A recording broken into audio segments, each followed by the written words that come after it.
أعوذ بالله من الشيطان الرجيم. بسم الله الرحمن الرحيم. وإذ قال إبراهيم رب اجعل هذا بلدا آمنا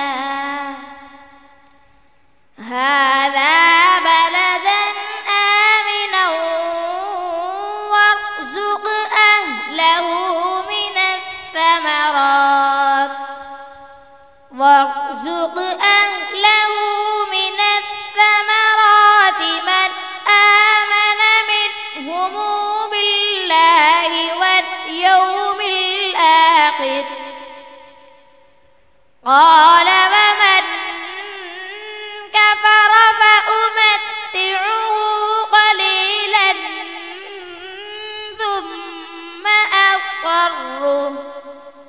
ثم أضطره إلى عذاب النار وبئس المصير. وإذ يرفع إبراهيم القواعد من البيت وإسماعيل ربنا تقبل منا إنك أنت السميع العليم. ربنا واجعلنا مسلمين لك ومن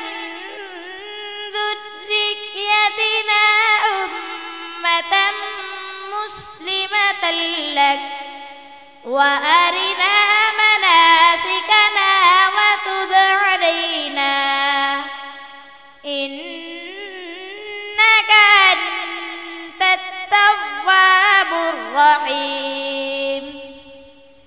ربنا وابعث فيهم رسولا منهم يتلو عليهم آياتك